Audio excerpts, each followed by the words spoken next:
నమస్కారం రచ్చ మీడియాకి స్వాగతం. హెడ్లైన్ చూద్దాం.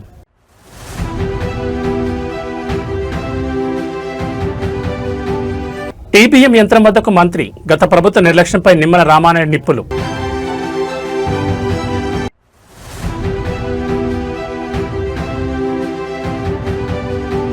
నేడు మహానాడు పనులకు భూమి పూజ, క్షేత్రస్థాయిలో మంత్రులు ఆనం నారాయణ పర్యవేక్షణ.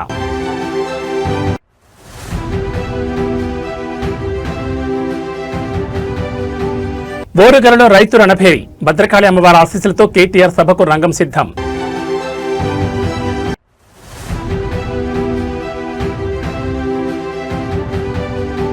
కాంగ్రెస్ సర్కార్కు కేటీఆర్ స్ట్రాంగ్ వార్నింగ్, వరంగల్ విల్లు ఎక్కుపెడితే ద్రోహులకు వణుకు తప్పదు.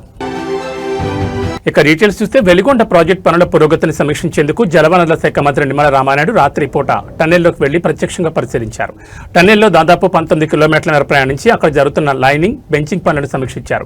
టన్నెల్లో 5 గ్యాంట్రీలతో కొనసాగుతున్న పనుల స్థితిని తెలుసుకున్న మంత్రి అక్కడ పనిచేస్తున్న కార్మికుల యోగక్షేమాలు కూడా అడిగి తెలుసుకున్నారు. టన్నెల్ 2లో 12వ కిలోమీటర్ వద్ద చిక్కుకుపోయిన టన్నెల్ బోరింగ్ మెషిన్ వద్దకు వెళ్లి పరిస్థితిని సమీక్షించారు. ఈ సందర్భంగా మంత్రి నిమ్మల మాట్లాడుతూ గత వైసీపీ పాలనపై తీవ్ర విమర్శలు చేశారు. టీబీఎంను తొలగించేందుకు అప్పట్లో ఎలాంటి చర్యలు తీసుకోలేదని, అది అలాగే ఉండిపోతే టన్నెల్ నుంచి ఒక్క చుక్క నీరు కూడా బయటకు రాదన్నారు.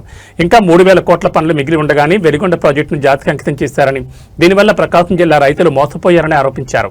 కూటమి ప్రభుత్వం వచ్చాక పనులు వేగవంతం చేశామని, వెలిగొండ ప్రాజెక్టు పనులు వేగంగా సురక్షితంగా పూర్తి కావాలనే లక్ష్యంతో ప్రభుత్వం చర్యలు తీసుకుంటోందని మంత్రి నిమ్మల స్పష్టం చేశారు. ఇప్పుడే మనం చూస్తూ ఉన్నాం, ఏదైతే వెలిగొండకు సంబంధించినటువంటి టన్నెల్ 2లో మనందరం కూడా ఉన్నాం.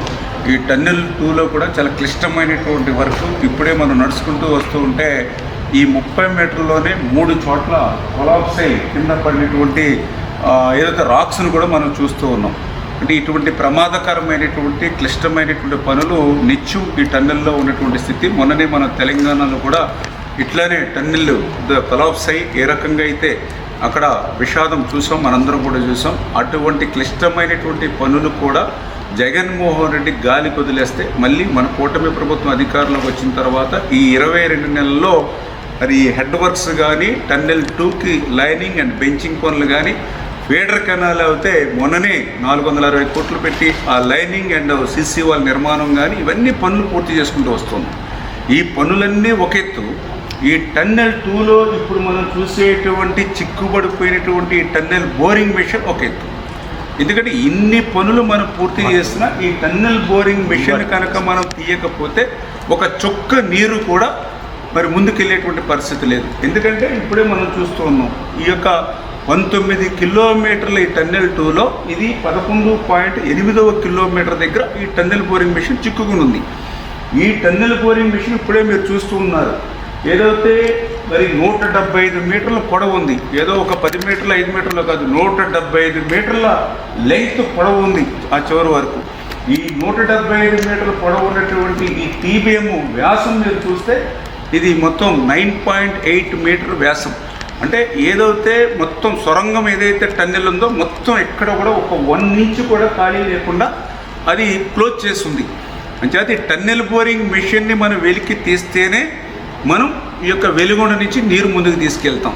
కానీ జగన్మోహన్ రెడ్డి 5 సంవత్సరాల పాలనలో ఈ టన్నెల్ బోరింగ్ మెషిన్ ఇట్లా చిక్కుబడిపోయి ఉంటే దీన్ని వెలికి తీయడానికి వీలు లేకుండా హైకోర్టు స్టే ఆర్డర్ దీని మీద ఇచ్చి ఉంటే కనీసం చిన్న ప్రయత్నం కూడా చేయకుండా మరి ఆ రోజు వెలిగొండ పూర్తయిపోయిందని ఇన్ని క్లిష్టమైనటువంటి పనుల్ని దగ్గర 3,000 కోట్ల రూపాయలు విలువైన పనులు ఇంకా మిగిలి ఉండగానే ఆయన మరి జాతికి అంకితం అని చెప్పి ఈ యొక్క జిల్లాను కానీ ఇక్కడ రైతులు కానీ ఎంత మోసం ఎంత దగా చేశాడో ఇవాళ ఈ టన్నెల్ బోరింగ్ మిషన్ ఇక్కడ చిక్కుకున్నటువంటి విషయాన్ని చూస్తేనే మనందరికీ కూడా స్పష్టంగా అర్థమవుతున్నటువంటి పరిస్థితి.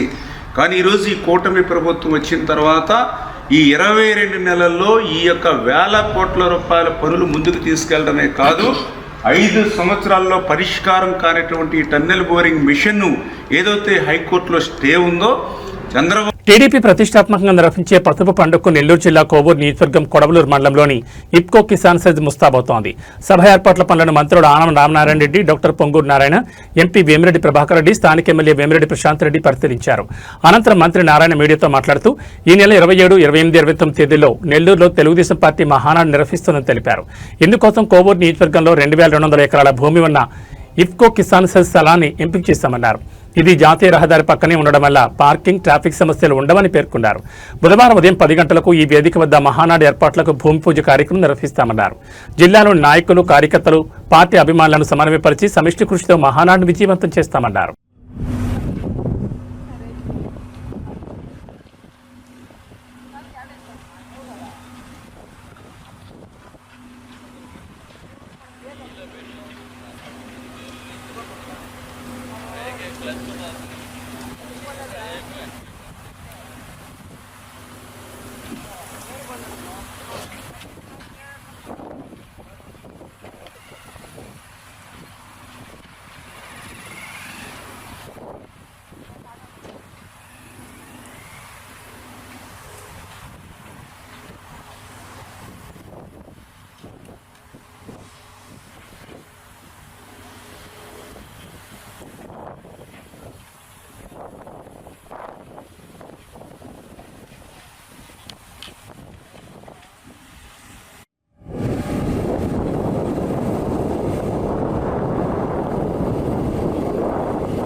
కాలమేం కాదు,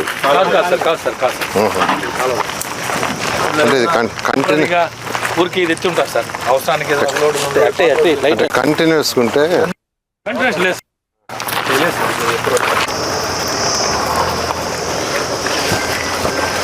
లేదంటే ఇటు పక్క వెనక కూడా ఇంకోటి ఉంది సార్. 2 దగ్గర అక్కడ రమేష్ వెనక ఒకటి, ½ కిలోమీటర్లో ఇక్కడ ఇటు వరకు ఒకటి. రెండిట్లో వాళ్ళ డిపార్ట్మెంట్ వాళ్ళు డిసైడ్ చేస్తారు సార్.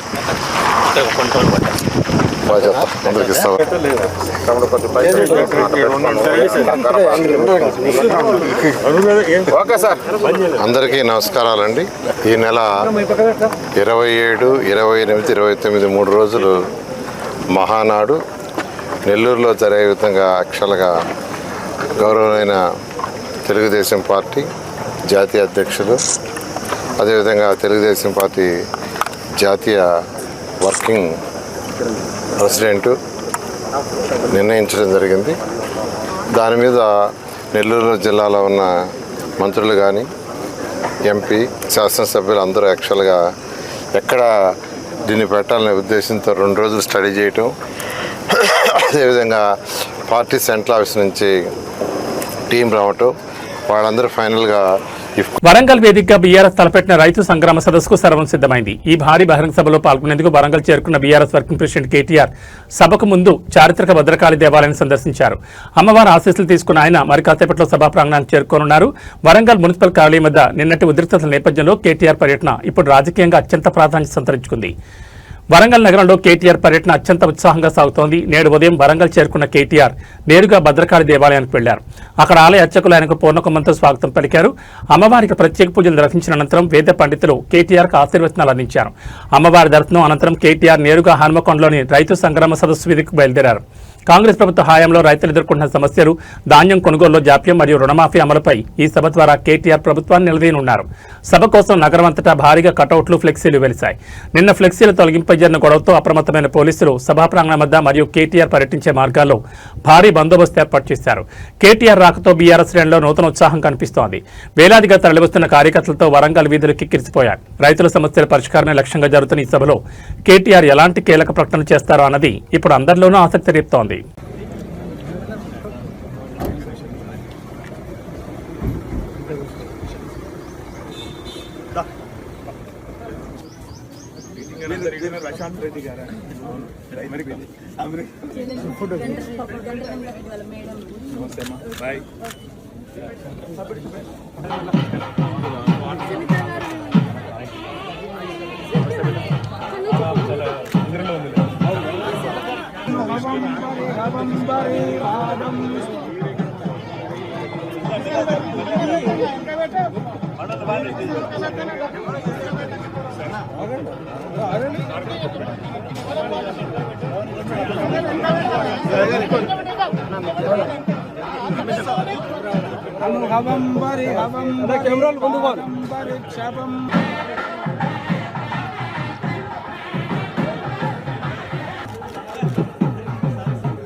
వరంగల్ వేదికగా జరిగిన రైతు సంగ్రామ సదస్సులో బీఆర్ఎస్ వర్కింగ్ ప్రెసిడెంట్ కేటీఆర్ తనదైన శైలిలో గర్జించారు. ఓరుగల్లు గడ్డకున్న చారిత్రక నేపథ్యాన్ని గుర్తు చేస్తూనే ప్రస్తుత రాజకీయ పరిణామాలపై పదునైన విమర్శలు సంధించారు. తెలంగాణ ఉద్యమ కాలం నుంచి నేటి వరకు వరంగల్ చూపిన పోరాట పట్టమని కొనియాడారు. హన్మకొండలో జరిగిన భారీ బహిరంగ సభలో కేటీఆర్ ప్రసంగం ఆద్యంతం కార్యకర్తల ఉత్సాహాన్ని నింపింది. ప్రసంగం ప్రారంభంలోనే వరంగల్ మట్టి గొప్పతనాన్ని కేటీఆర్ గుర్తు చేశారు. ఇది కాకతీయుల పౌరుషాల గడ్డ, కాళోజీ ఆత్మగౌరవ అడ్డ, ప్రొఫెసర్ జయశంకర్ సార్ పుట్టిన గడ్డ ఈ ఊరు ఓరుగల్లు అంటూ సభను హోరెత్తించారు. ఓరుగల్లు బిడ్డలు పోరాటాలు వెల్లిక్కిపెడితే తెలంగాణ ద్రోహులకు గుండె జల్లు మనకు తప్పదని హెచ్చరించారు. ఉద్యమ సమయంలో వరంగల్ ఏ విధంగా కథం తొక్కిందో అందరికీ తెలుసని, ఇప్పుడు రైతు కష్టాల కోసం మరో పోరాటానికి సిద్ధమవ్వాలని పిలుపునిచ్చారు. గులాబీ పార్టీకి వరంగల్ ఎప్పుడూ వెన్నుదన్నుగా నిలిచిందని కేటీఆర్ పేర్కొన్నారు. ఇక్కడ ఏ పని మొదలుపెట్టినా అది విజయవంతమవుతుందని కేసీఆర్ గట్టి విశ్వాసం. గతంలో జరిగిన తెలంగాణ మహాగర్జనైనా, పార్టీ రజతోత్సవ సభ అయినా ఇక్కడ ఏ సభ పెట్టినా అది ప్రభంజనమే అని ఆయన స్పష్టం చేశారు. రైతుల సమస్యలను గాలి కొదిలేసి కక్ష సాధింపు రాజకీయాలకు పాల్పడుతున్న కాంగ్రెస్ ప్రభుత్వ తీరుని ఎండగట్టారు. ఫ్లెక్సీలు పీకేసినంత మాత్రాన ప్రజల గుండెల్లో ఉన్న కేసీఆర్ బొమ్మను పీకేలేరని ఘాటుగా వ్యాఖ్యానించారు. కేటీఆర్ ప్రసంగంతో రైతు సంగ్రామ సదస్సు వేదికగా వరంగల్ రాజకీయం మరోసారి వేడెక్కింది. రానున్న రోజుల్లో రైతుల పక్షాన పోరాటాన్ని మరింత ఉధృతం చేస్తామని కేటీఆర్ ఈ వేదికగా శంఖారావం పూరించారు. నిన్న ఒక్కరోజే అనేక కేంద్రాల దగ్గర ఎండకు తాళలేక నిన్న ఒక్కరోజే 8 మంది రైతులు చనిపోవడం జరిగింది. అవన్నీ కూడా ఈ ప్రభుత్వం చేసిన హత్యలుగానే భావిస్తూ ఉన్నాం. ఈ 2.5 సంవత్సరాల్లో దరిదాపుగా 1000కి పైగా మంది రైతులు చనిపోవడం జరిగింది. వారి ఆత్మ శాంతి కోసం ఒక్క నిమిషం మా రైతన్నలందరినీ ఒక్క నిమిషం చనిపోయిన 1000 మంది పైన రైతులకు నివాళి అర్పించేందుకు ఒక్క నిమిషం వారందరూ నిలబడాల్సిందిగా విజ్ఞప్తి చేస్తూ ఉన్నాను.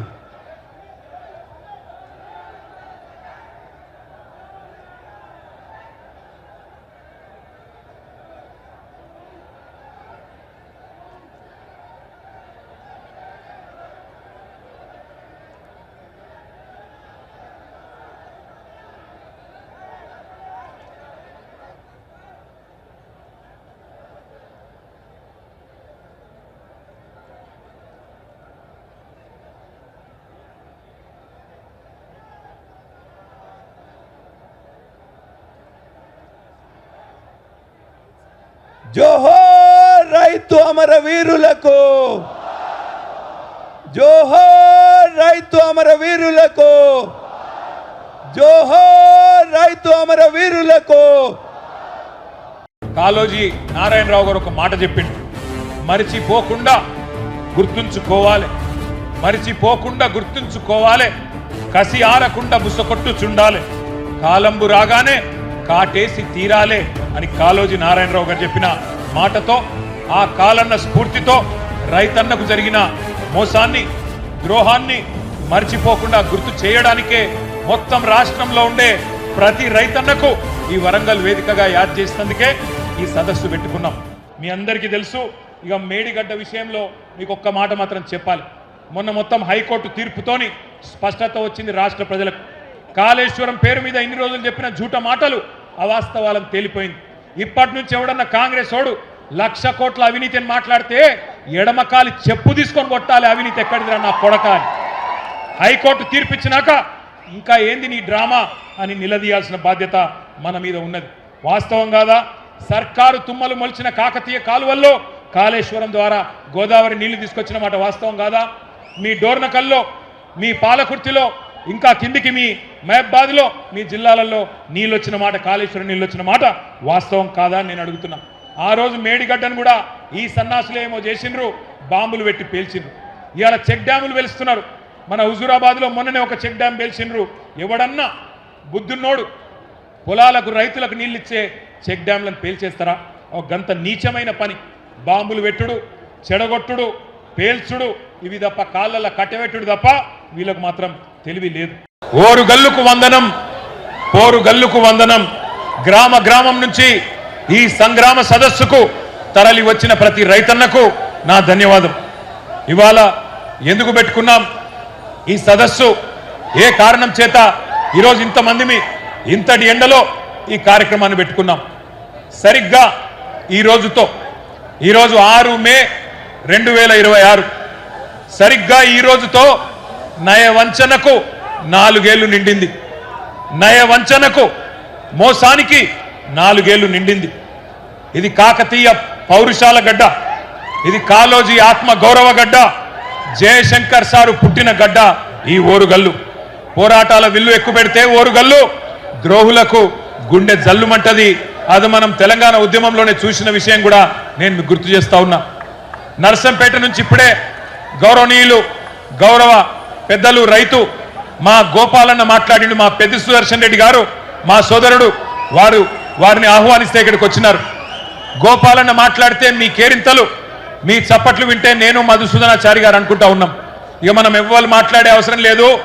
రైతుల గుండెల్లో ఉన్న మాట గోపాలన్న చెప్పిండు అని చెప్పి మేం మాట్లాడుకుంటా ఉన్న పరిస్థితి మీ అందరికీ యాదికుండాలి. తెలంగాణ ఉద్యమ సమయంలో కూడా వరంగల్ ఎట్లా కదం దొక్కిందో మీ అందరికీ గుర్తున్నది. ఆ రోజుల్లో ఉద్యమ సమయంలో మా వినయ్ భాస్కర్ గారు పిలిస్తే నేను కూడా ఇదే హనుమకొండలో కాగడా పట్టుకొని మీతో పాటు కవాతు చేసిన. ఈ వరంగల్ వీధుల్లో తిరిగినాం. వరంగల్ జైల్లో ఆ ఉద్యమంలో భాగంగా ఇక్కడనే 2 రోజులు ఇక్కడే ఉన్నాం. ఏ పని ఇక్కడ మొదలుపెట్టినా విజయవంతమవుతుందనేది కేసీఆర్ గారి యొక్క నమ్మకం, కేసీఆర్ గారి యొక్క విశ్వాసం. అందుకే మహాగర్జన పెట్టిన రజతోత్సవ సభ మొన్న ఎల్కతుర్తిలో వరంగల్ అంటుకొని పెట్టిన వరంగల్ ఎంచుకోవడానికి కారణమే మరి మీ మీద ఉన్న విశ్వాసం. ఓట్లు పెట్టుకున్నారు, ఓట్లు దొబ్బినరు, ఓట్లకు ముందేమో బట్టెబాజ్ ముచ్చట్లు చెప్పినరు, ఇప్పుడు దోకెబాజ్ పనులు చేస్తున్నారు. ఇవాళ గల్లీలో ఉన్న కాంగ్రెస్ కార్యకర్త ఎవరైతే ఇంటింటికి తిరిగి ఓట్లు అడిగిండో వాడు మాట్లాడతలేడు. పోనీ ఢిల్లీ నుంచి వచ్చినోడు ఏమైనా పత్తా ఉన్నాడా అంటే వాడు మళ్ళా గల్లనే పడతలేడు. ఢిల్లీకి వెళ్ళి వచ్చినోడు ఏమయ్యా రాహుల్ గాంధీ, నిన్ను అడుగుతా ఉన్నా, ఎక్కడ సచ్చింది నువ్వు చేసిన డిక్లరేషన్, ఎక్కడ సచ్చింది అని అడుగుతున్నా. నువ్వెక్కడ చచ్చినావు రాహుల్ గాంధీ? నువ్వు నిలబెట్టిన ముఖ్యమంత్రి, నువ్వు ఇక్కడ మాకు అప్పచెప్పిపోయిన ముఖ్యమంత్రి ఏ గాడిది పనులు దోముతున్నాడో అని అడుగుతున్నా నేను. ఎక్కడున్నాడు? రైతులు కల్లాల కాడ అవస్థల్లో ఉంటే ఇలా మక్కలు నిన్న తిరిగిన నేను జనగామల యశ్వంతాపూర్ పోయినా, పర్కాళ్ళ ఊకలు పోయినా, నర్సంపేట మార్కెట్ యార్డుకు పోయినా రైతులు కళ్ళకెళ్ళి రక్తం గారే పరిస్థితి ఉన్నది. అందుకే అంటున్నా నేను బాధతోని, ఎక్కడ చచ్చిండు రాహుల్ గాంధీ? 4 ఏళ్ళే రైతు డిక్లరేషన్ అని చెప్పి ప్రభుత్వం వచ్చి 2.5 ఏళ్ళు అయిపోయాయి. ఎక్కడ ఒక్కటన్నా అమలు చేసినవా అని అడుగుతున్నా. ఇంత మోసం చేయొచ్చా రైతును? ఇంత దారుణంగా వంచొచ్చా? అన్నం తినే కంచంలో ఈరోజు మన్ను పోయొచ్చా అని నేను అడుగుతున్నా. దుక్కి దున్నుకునే రైతన్నను ఇంత ఘోరంగా మోసం చేస్తారా? సిగ్గనిపిస్తలేదా కాంగ్రెస్ నాయకులారా? నానా గడ్డి తింటారా ఓట్ల కోసం? ఓరగల్లు వేదికగా అధికార ప్రతిపక్షాల మధ్య సాగుతున్న సభల పోరులో కాంగ్రెస్ ప్రభుత్వానికి చుక్కెదురైంది. బీఆర్ఎస్ నిర్వహిస్తున్న రైతు సంగ్రామ సదస్సుకు కౌంటర్ గా ప్రభుత్వం హడావిడిగా ఏర్పాటు చేసిన రైతు మేళా అబాస్ పాలైంది. భారీ హంగులతో ఏర్పాటు చేసిన ఈ మేళాకు జనం రాకపోవడంతో కుర్చీలే దర్శనమిస్తున్నాయి. ఒకవైపు బీఆర్ఎస్ సభ జనసంద్రంలా మారుతుంటే మరోవైపు ప్రభుత్వ కార్యక్రమం వెలవెలబోవడం ఇప్పుడు చర్చనీయాంశంగా మారింది. వరంగల్ వేదికగా కాంగ్రెస్ ప్రభుత్వం ప్రతిష్టాత్మకంగా తలపెట్టిన రైతు మేళా అటర్ ఫ్లాప్ షోగా మారింది. బీఆర్ఎస్ వర్కింగ్ ప్రెసిడెంట్ కేటీఆర్ నిర్వహిస్తున్న రైతు సంగ్రామ సదస్సుకు జన సమీకరణ జరగకుండా అడ్డుకునేందుకు ప్రభుత్వం అదే రోజున అదే నగరంలో రైతు మేళాకు శ్రీకారం చుట్టింది. వేలాది మంది రైతులు వస్తారని ఆశించి భారీగా ఏర్పాట్లు చేసిన క్షేత్రస్థాయిలో రైతులెవరూ ఈ మేళా వైపు కన్నెత్తి చూడలేదు. సభా ప్రాంగణంలోని కుర్చీలు ఖాళీగా దర్శనమివ్వడం కాంగ్రెస్ నాయకులను కలవరపెడుతోంది. దీనిపై బీఆర్ఎస్ శ్రేణులు విమర్శనాస్త్రాలు సంధిస్తున్నాయి. రైతుల పట్ల చిత్తశుద్ధి లేని ప్రభుత్వం ఇలాంటి మేకప్ మేళాలు పెడితే జనం రారని ఎద్దేవా చేస్తున్నారు. ప్రభుత్వం ఎంత అడ్డుకున్నా రైతులంతా కేటీఆర్ సభకే తరలివచ్చారని గులాబీ శ్రేణులు ధీమా వ్యక్తం చేస్తున్నాయి. జనం లేకపోవడంతో సభను ఎలా కొనసాగించాలో తెలియక అధికారులు, స్థానిక కాంగ్రెస్ నాయకులు అయోమయంలో పడ్డారు. బలవంతంగా అయినా కొంతమందిని తరలించేందుకు ప్రయత్నాలు చేస్తున్నట్లు సమాచారం. మొత్తానికి వరంగల్ సభల పోరులో బీఆర్ఎస్ పైచేయి సాధించినట్లు కనిపిస్తోంది. మరి ఈ పరిణామాలపై అధికార కాంగ్రెస్ పార్టీ ఏ విధంగా స్పందిస్తుందో వేచి చూడాలి.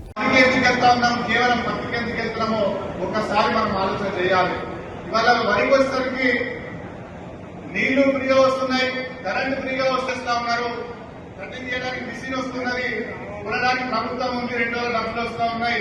కాబట్టి ఇది ఈజీ పంట కాబట్టి మనం వరికెళ్తా ఉన్నాం. మిగిలిన పంటలలో మార్కెట్ సమస్య, వానాకాలం వరి సాగుకు, యాసంగి వరి సాగుకు చాలా వ్యత్యాసం ఉండేది. కానీ ఇవాళ గత 2-3 సంవత్సరాల నుంచి వానాకాలం 60 లక్షల వరి పంట వేస్తే రేపు నీటి సమస్య, భూమి సమస్య, వాతావరణ నువ్వడిగిన గ్యారంటీని అన్నా జరగినుకోగిన తల్లి ఇచ్చులే. నువ్వడిగిన గ్యారంటీని 16 పైన పోషకాల గనిగి తల్లివిలే. తక్కువైన పోషకాలు పద్ధతిగా ఇయ్యాలే. దీన్నే సమగ్ర పోషక చౌడు బారి ఉన్న సారం కొట్టుకొని పోతలే. సూక్ష్మ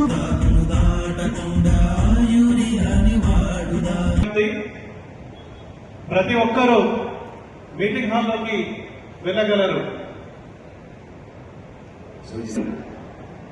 తెలంగాణ స్టేట్ కార్పొరేషన్ వారిని మరియు వివిధ జిల్లాల నుంచి ఉన్నటువంటి ఏఈఓలకి జిల్లాలో మరియు వివిధ మండలాల నుంచి విచ్చేస్తున్నటువంటి ఖర్చు అండి అది ఏఈఓలకి విజ్ఞప్తి, ఎవరు మాట్లాడుతున్నారు? మీ రైతు సోదరుని సార్ చెప్పండి అక్కడ ఇక్కడ మాట్లాడేటప్పుడు అక్కడ డిస్టర్బ్ చేయకూడదు.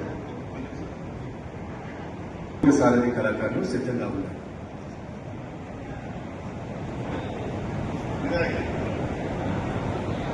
తెలియజేస్తా ఉన్నాం.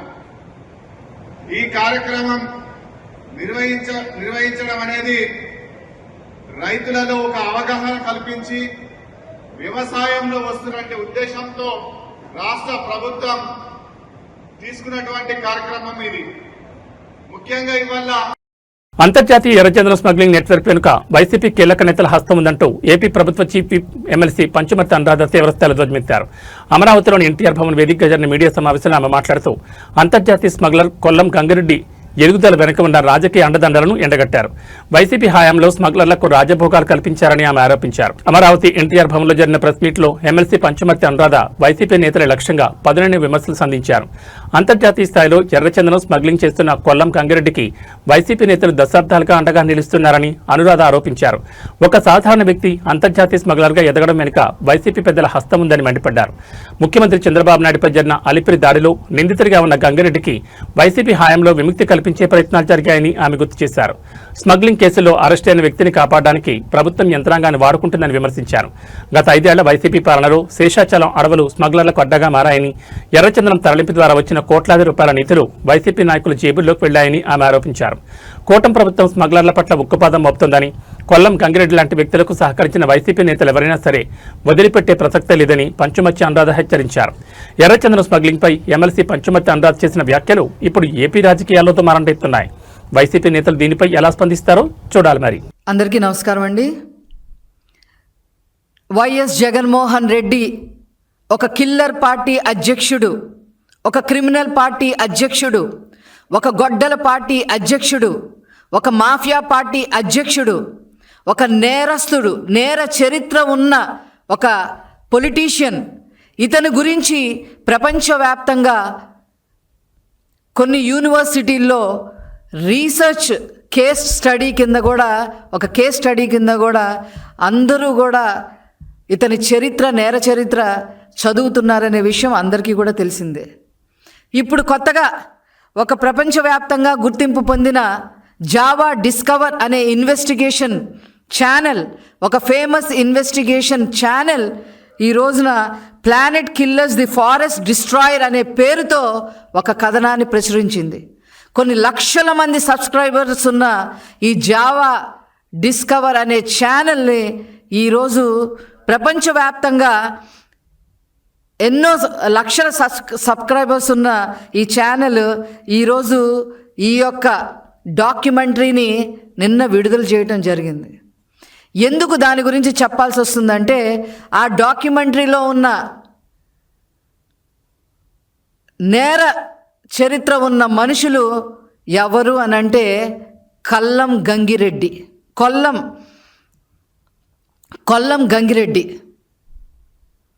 ఈ కొల్లం గంగిరెడ్డి ఎవరు అని చెప్పి మనం ఆలోచిస్తే రాష్ట్రంలో ప్రతి ఒక్కరికి తెలుసు.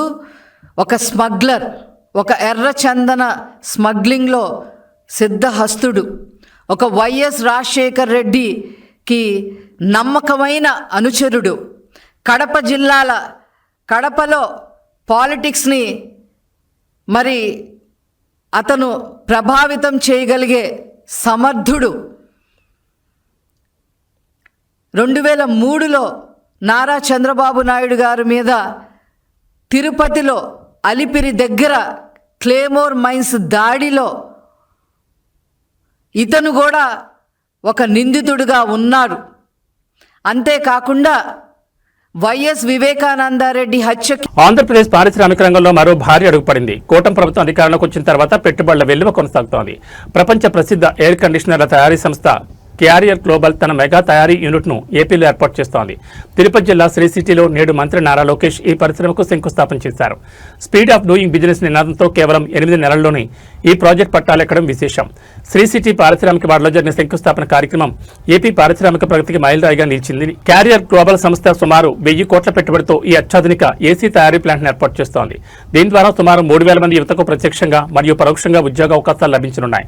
ఈ సందర్భంగా మంత్రి నారా లోకేష్ మాట్లాడుతూ క్యారియర్ సంస్థ మొదటిసారి సందర్శించిన నాటి నుంచి నేడు శంకుస్థాపన చేసే వరకు కేవలం 8 నెలల సమయం మాత్రమే పట్టిందని వెల్లడించారు. ఇది తమ ప్రభుత్వ వేగవంతమైన నిర్ణయాలకు పారదర్శకతకు నిదర్శనమని ఆయన పేర్కొన్నారు. ఈ కొత్త పరిశ్రమతో ఆంధ్రప్రదేశ్ దేశంలోనే అతిపెద్ద ఏసీ తయారీ హబ్గా మారుతుందని లోకేష్ ధీమా వ్యక్తం చేశారు. రానున్న రోజుల్లో మరిన్ని గ్లోబల్ కంపెనీలను ఏపీకి తీసుకురావడమే తమ లక్ష్యమని స్పష్టం చేశారు. 39 ఎకరాల విస్తీర్ణంలో రానున్న ఈ ప్లాంట్ అంతర్జాతీయ ప్రమాణాలతో కూడిన స్మార్ట్ మ్యానుఫ్యాక్చరింగ్ పద్ధతులను అనుసరించనుంది.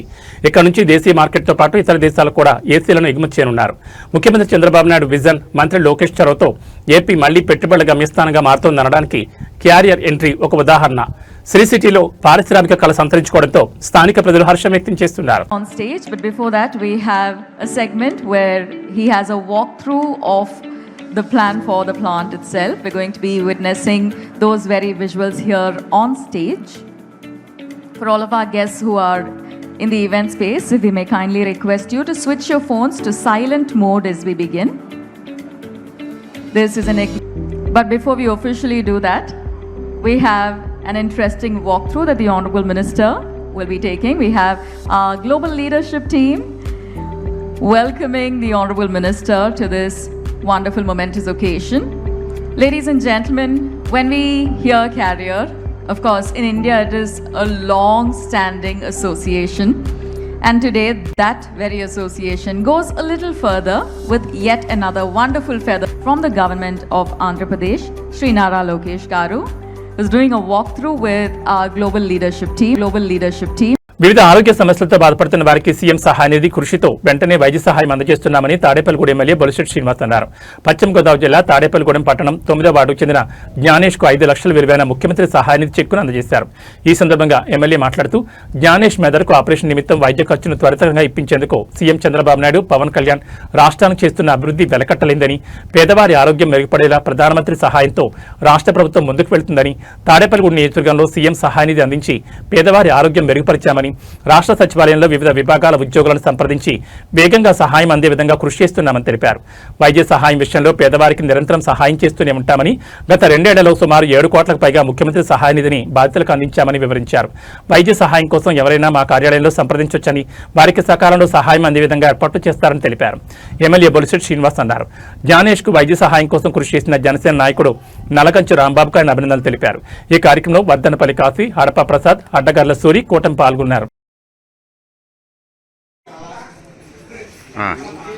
చూడు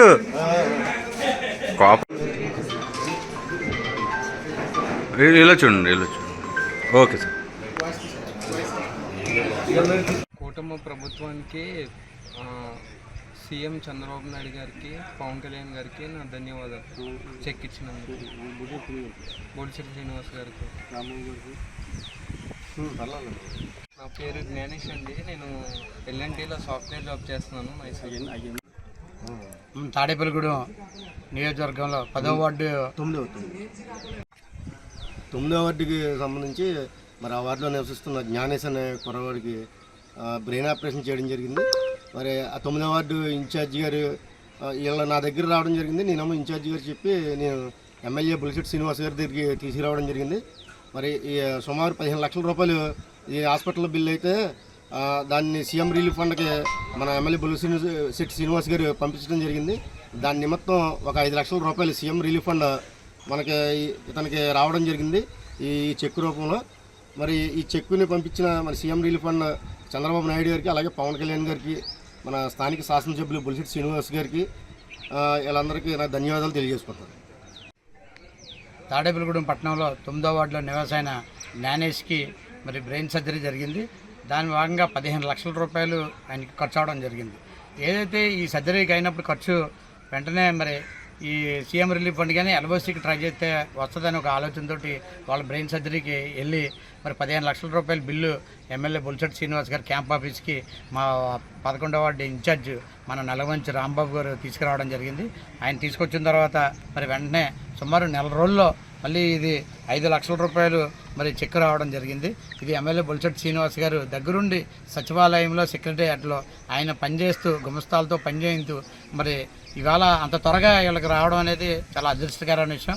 అబ్బాయి బాగా కోలుకోవాలి, ఇంకా మరి అభివృద్ధి పదంలో నడవాలి. మరి ఇటువంటి విషయంలో ఎమ్మెల్యే బొలిశెట్టి శ్రీనివాస్ గారు నిరంతరం శ్రమించి ఏదైతే ఈ సీఎం రిలీఫ్ ఫండ్ కానీ ఎల్ఓసీలకి కానీ వెంటనే స్పందించి అక్కడ దగ్గరుండి తన వ్యక్తుల్ని జీతాలు ఇచ్చి మరీని ఏదైతే సెక్రటేరియట్లో పనిచేస్తూ వెంటనే నెల రోజుల్లో చెప్పించే ఘనత ఎమ్మెల్యే బొలిశెట్టి శ్రీనివాస్ గారిది. ఇప్పటికి సుమారు 7 కోట్ల రూపాయలు తీసుకొచ్చారు 2 సంవత్సరాల్లో. కాబట్టి మీరందరూ కూడా ఎవరైనా సీఎం రిలీఫ్ ఫండ్ కానీ ఎల్ఓసీ కానీ పెట్టుకోవాలనుకుంటే వెంటనే ఎమ్మెల్యే గారి ఆఫీస్కి ఆయన సంప్రదించండి. అలాగే మా ఎన్డీఏ కూటమి సభ్యులు ఇన్ఛార్జీలు ఉంటారు, ఆ ఇన్ఛార్జీలు కూడా సంప్రదించండి. అలాగే జ్ఞానేశ్వర్కి ఆరోగ్యపరంగా ఉండాలని ఎమ్మెల్యే గారు బొలిశెట్టి శ్రీనివాస్ గారు కూడా దగ్గరుండి ఆయనకి చెప్పడం జరిగింది. ఈ కార్యక్రమంలో నల్లమంచి రాంబాబు గారు వాళ్ళ దగ్గరుండి తీసుకొచ్చినందుకు ఆయనకు కూడా ధన్యవాదాలు తెలియజేసుకోండి.